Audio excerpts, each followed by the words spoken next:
Chapter 2. You have the power to change a life.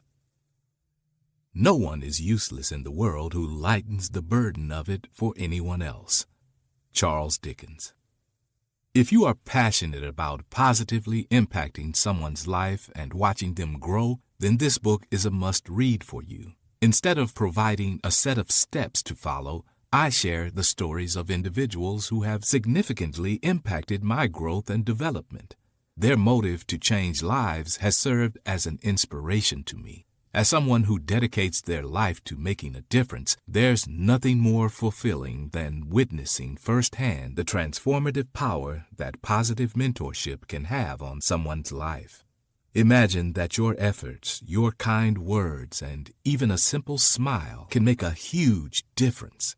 You do not have to imagine it. I am living proof of it. Growing up in challenging circumstances as a fatherless millennial, I made many mistakes. However, with the help of people who invested their time, acted as mentors, and stepped in just in the nick of time, they were often able to help lift me out of the most difficult situations. They expanded my consciousness, giving me a new perspective every time we spoke. They did not see the case number or the criminal record or the troubled kid. They saw something in me that I could not yet see in myself, and they held that vision steady until I was able to find my own way to it.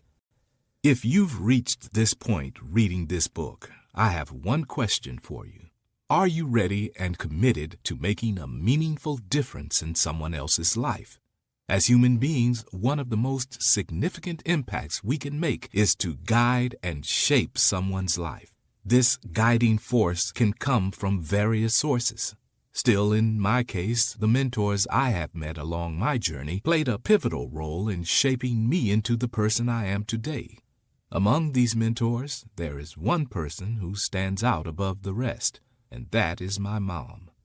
My mother was not just a mentor to me, she was a trustworthy source of inspiration. Despite facing unimaginable hardships and enduring countless traumas throughout her life, she never allowed herself to give up.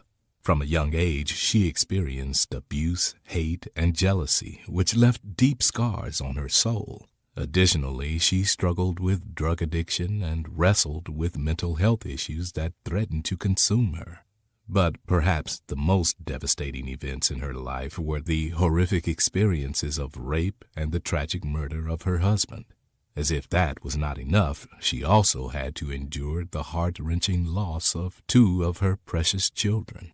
It was almost inconceivable to fathom how much pain and suffering she had endured. However, my mother's incredible strength and resilience allowed her to rise above the adversity life had thrown her way. She refused to become a mere statistic of hardship and instead found hope in the support of others. She surrounded herself with people who genuinely cared for her and believed in her potential for recovery and healing. Witnessing my mother's persistent determination and high spirit has molded me in ways beyond measure. She taught me the priceless lesson of never giving up, no matter how daunting the circumstances may seem. While my mother was an incredible source of guidance and support, she recognized that as a woman, she could not provide me with all the direction I needed as a young man searching for my masculinity. Recognizing this challenge, she reached out to the Philadelphia Truancy Department for assistance, and this decision ultimately resulted in my involvement with the juvenile justice system. This unexpected twist of events turned out to be a life-changing experience. Looking back to everything about who I am today, I owe it to my mom's constant love, the lessons from her resilience, and her courage to seek help when it was necessary. In 1997, when the system decided that I would be held accountable for not going to school, they sent me to the Terraces, a behavioral health center located in Ephrata, Pennsylvania. Little did I know that this decision would completely change my life. There, I had the privilege of meeting Dr. David Green, a young behavioral health counselor with a commitment to making a meaningful difference in the lives of inner-city youths like me. Dr. Green's leadership style was nothing but inspiring. He approached our counseling sessions with a leaders eat last mentality that resonated deeply with me. One of the first things that struck a chord with me was Dr. Green's fondness for martial arts and African culture. We both instantly connected with this shared interest. It allowed me to feel a sense of trust in him from the moment we sat down together. In my world, where my ability to trust people had been shattered, Dr. Green became the first man I could truly confide in. I opened up to him about the heartbreaking story of my father, who had been tragically murdered by his best friend. Talking about this tragic incident was a big thing for me, an act of vulnerability I had never before risked with an adult. But it wasn't just the loss of my father that burdened my heart. I had recently lost my best friend, Damon Harrison, in a horrific car accident. Damon was not just a friend to me, he was a true leader and a beacon of strength. It was amazing to see how, at just 16 years old, everyone in our neighborhood looked up to him and respected his opinions and actions. Damon was pivotal in helping me find my place in the rough neighborhood of North Philadelphia when I felt lost and overwhelmed. His untimely demise left a void that will never be filled. The pain of losing those who were closest to me left me feeling as though everyone I cared for was slipping away. Remarkably, Dr. Green didn't shy away from my pain. Instead, he probed deeper, asking me how I felt about Damon's untimely departure from this world. During this conversation, I shared with Dr. Green the incredible talents and basketball prowess that Damon possessed, comparing his skills to the legendary Allen Iverson. In that moment, Dr. Green saw an opportunity for me to tap into my own gifts and potential. He believed in my abilities and willingness to dig deep into my past traumas, which catalyzed my personal growth and transformation. Gradually, I began to heal from the wounds of betrayal and loss, while slowly learning to trust again and embrace my unique talents. It was within the walls of the terraces that I indeed discovered my potential. I began pouring my emotions onto paper through poetry and academic speeches about Medgar Evers. After all of those emotions that I had kept deep in the corners of my heart, I finally found the courage to put them into writing. Before long, I even started a school newspaper called the Terraces Times, something that would have been unimaginable before meeting Dr. Green. My first poem was titled The Dream. Why can't I be a tree so tall and free? My legs stand firm even though the clouds hate me. My feet consume the earth with grace and authority. I stand in front of the wind, daring him to shake me. Yet even he realizes he will never be able to break me. So why can't I be a tree so tall and free? Even the elements raise their hands to congratulate me. So why can't I be a tree so tall and free? Free to stand firm without worrying what others think of me, whose arms touch the sky where no man can restrain me. So why can't I be a tree so tall and free? Unique in every way, even my fellow plants despise me. So why can't I be a tree so tall and free? Dr. Green saw an opportunity for me to tap into my gifts. As it turned out, writing came naturally to me. He had a keen eye for potential in me that I didn't even see myself. Like most great mentors, he pushed me to step outside my comfort zone, teaching me to fake it until you make it. What truly transformed my life was when Dr. Green introduced me to the power of journaling and expressing my emotions on paper. Even after his guidance ended, his impact inspired me to seek positive role models who would continue shaping my personal and professional growth. Unfortunately, because of post-traumatic stress, I have been unable to trust many people. This lack of trust followed me throughout my life, which created many barriers I still struggle to overcome. Despite my inability to build physical relationships easily, I found peace in the words and insights shared by influential figures through their books and motivational speeches. As someone fortunate enough to have guidance from mentors like Dr. Green, I know firsthand how significant an impact these people can have on our lives. They can be like a glimmer of light shining through dark times, guiding us towards hope and success. I am eternally grateful for Dr. Green's positive impact on my life. His leadership, compassion, and genuine desire to make a difference were not only the building blocks of my own personal growth, but also the foundation upon which I continue to strive to make a positive impact. For the professional, the discovery of hidden gifts. Dr. David Green did something that sounds simple but is in practice extraordinarily difficult. He changed the subject. Instead of focusing on what I had done wrong, on my behavioral problems, on my therapeutic goals and treatment plan and discharge criteria, he asked me about Damon. He asked me about my dead best friend, and then he listened. And in that listening, he created a space in which something real could happen. What happened was a poem, but what the poem actually represented was the discovery of a pathway, a way of processing the grief and anger and confusion of my inner world that did not require violence or substances or self-destruction. Writing was my way through. Dr. Green found it by listening more than he talked, by following my lead more than directing, by treating our sessions as a space of discovery rather than a space of correction. This is an approach that every professional working with trauma-affected youth can practice, regardless of their specific role or setting. The question it requires is deceptively simple. What are you good at?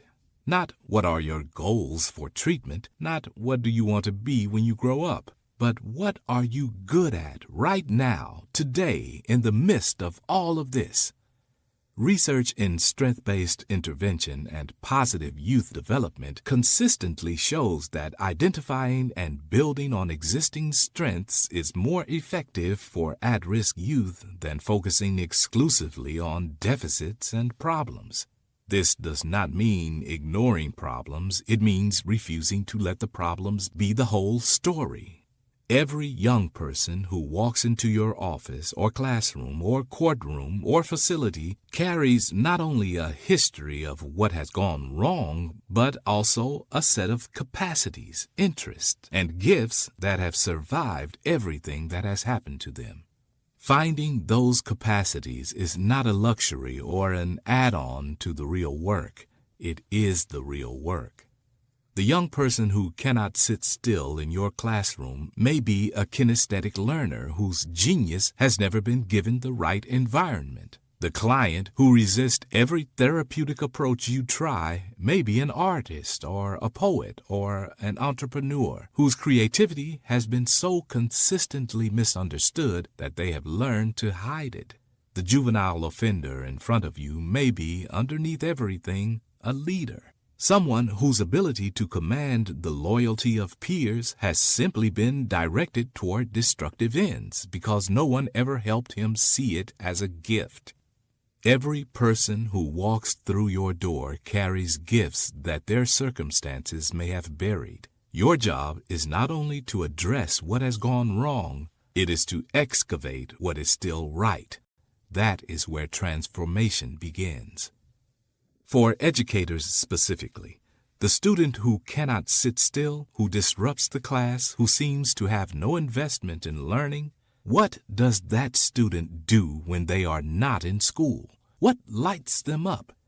Dr. Green found a poet inside an angry, distrustful teenager not by following a curriculum, but by following the teenager's own grief. The curriculum became the vehicle for something Dr. Green already knew. That expression heals, that creativity is a pathway back to the self, that giving someone a form in which to pour their pain is a kind of medicine that no pharmaceutical can replicate. For counselors and therapists, the client who resists every intervention you try, what are they telling you through that resistance about what they need? Sometimes the most resistant clients are the ones whose previous attempts to trust were most catastrophically punished. They are not resisting you personally. They are protecting themselves from a wound that has not yet had the conditions to heal. The path through the resistance is rarely more direct confrontation. It is usually a different angle entirely, finding the interest, the relationship, the topic through which a genuine human connection becomes possible. My mother's decision to seek help for me was an act of courage that many parents in her situation would not have been able to make. She was dealing with her own profound trauma and addiction, and yet she found the wherewithal to reach out to a system that, for many people in her community, had historically been experienced as adversarial rather than helpful. She saw that I needed something she could not provide alone, and she said so. That honesty is in itself a form of mentorship. When professionals receive that kind of referral, the response matters enormously. The decision to take the referral seriously, to actually look at the child instead of the file, to find the Dr. Green inside the situation, that decision can change everything. It changed everything for me. The reality is, before Dr. Green, I did not trust a single man on this earth. I had been taught by my own life that the people closest to you are the ones who hurt you most. One counselor changed that, not with a technique, but with a question and the patience to listen. You hold that same power every time you sit down with someone who has stopped believing trust is safe. Melvin. Going deeper, the first trustworthy adult. Dr. Green was the first man I ever truly trusted. I want you to sit with the weight of that sentence because it carries a lesson that the research confirms but that the statistics can never fully convey. For a child shaped by betrayal and loss, the first trustworthy adult is not just one relationship among many. It is the template breaker. It is the relationship that proves the impossible thing, that an adult can be safe, that vulnerability does not have to be punished, that trust is not always a setup for pain. Once that template is broken, once a child has had even one experience of an adult who is consistently safe, every subsequent relationship becomes possible in a way it was not before. The first trustworthy adult does not just help the child. They open the door for every helper who comes after. When I learned to trust Dr. Green, I was learning a skill I would use with Will Daniel, with Dr. Noble, with Amy, with every mentor and partner and colleague who came later. He did not just counsel me. He taught me how to be counseled. This is why your trustworthiness, the boring, unglamorous consistency of doing what you say you will do, of showing up when you said you would, of holding confidences and keeping promises, matters more than any technique you will ever learn. For most of the people you serve, technique is interchangeable. Trustworthiness is rare. You may be the first trustworthy adult in someone's life. If you are, then everything depends on your reliability, because you are not just building a relationship, you are repairing the human being's capacity for relationship itself. And here is the hard part. You will be tested. A person who has been betrayed will, often unconsciously, test whether you are going to betray them too. They will push, provoke, withdraw, disappoint. Not to drive you away, but to find out whether you will stay. The professional who understands this does not take the testing personally. They recognize it as the predictable behavior of someone who is checking, with good reason, whether this adult is different. Pass the test by staying. That is how the template breaks. Questions for reflection. Dr. Green discovered a poet inside a grieving, distrustful teenager. The questions below invite you to consider where the hidden gifts are in the people you serve. Think of the most difficult person in your professional life right now. What are they good at? If you cannot answer, what does that tell you about how you have been looking at them? When was the last time you changed the subject, moved away from the problem you were supposed to address and towards something the person actually cared about? What did you discover? My mother had to swallow her pride and ask a system she distrusted for help with her son. When a parent or guardian reaches out to you, how do you receive that act of courage? Do you see it as a referral to process or as a gift of trust to honor? Putting it into practice. Strength spotting is a skill that strengthens with use. This week, practice the discipline of finding the gift before addressing the problem. If you are an educator, choose your most disengaged student. Spend 5 minutes discovering what they do for hours without being told to. Then find one way, even a small one, to connect that interest to the learning in your classroom. You are looking for their version of poetry. If you are a clinician or counselor, open one session this week not with the treatment plan, but with the question, what's something you're proud of or good at that we've never talked about? Let the answer reshape your understanding of who is sitting in front of you. If you are a coach or youth worker, catch someone being good at something this week and name it out loud, specifically in front of others. For a young person who has only ever been named for their failures, public recognition of a genuine strength can be a turning point. Every person carries a gift that their circumstances may have buried. The professional who finds it is not adding to their job. They are doing the most important part of it.